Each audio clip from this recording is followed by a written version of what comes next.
नमस्कार बंधुरा तो मायापुर ब्लग पार्ट 3 নিয়ে চলে এসেছি। তো তোমরা পার্ট 2 রে দেখেছিলে যে আমরা সকালবেলা উঠে এখন বেরোবো, সকালও না ঠিক ভোরবেলা উঠে এখন বেরোচ্ছি মানে আশেপাশের মন্দিরগুলো দেখতে আর কি। তো আমাদের বাড়ির উল্টো মানে বাড়ি বলছি সরি আমাদের হোটেলের উল্টো দিকে যে টোটো স্ট্যান্ড আছে তো ওখানে আমরা কিন্তু দুটো টোটো বুক করে নিয়েছি।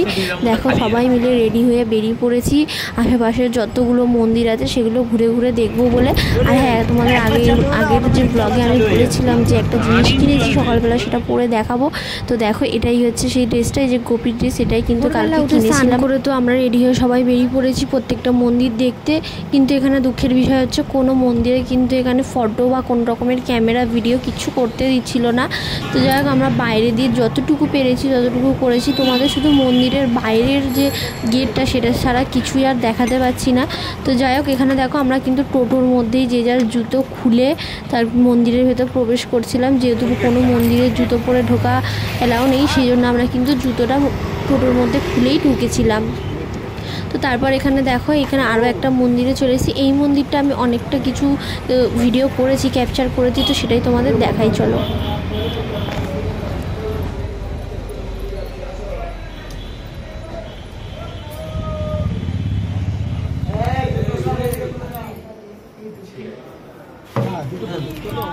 জুতো খুলে রিয়া, জুতো খুলে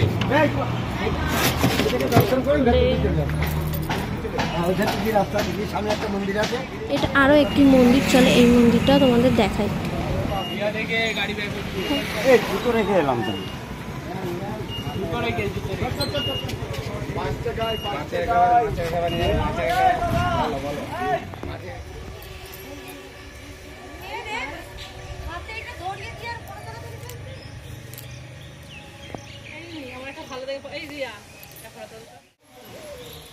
ছেলেটা না ধরতে পারলে বিশাল মারবো। সানের ঘাট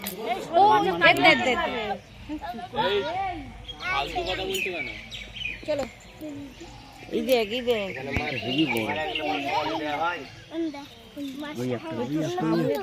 সামনে তো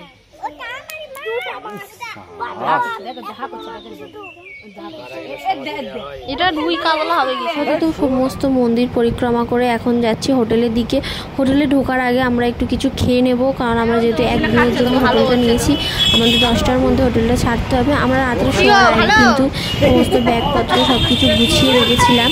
এখন যাব, গিয়ে শুধু সমস্ত কিছু আরও একবার ভালো করে চেক করে কিন্তু এবার বেরিয়ে যাব। দেখো এখানে একটু পেটাই পাওয়াটা তরকারি খেয়ে নিয়েছি, গিয়ে হোটেলে গিয়ে সব কিছু চেক টেক করে আমরা কিন্তু বেরিয়ে পড়েছি। আমার চ্যানেল সাবস্ক্রাইব করে এখানে কৃষ্ণনগর স্টেশনে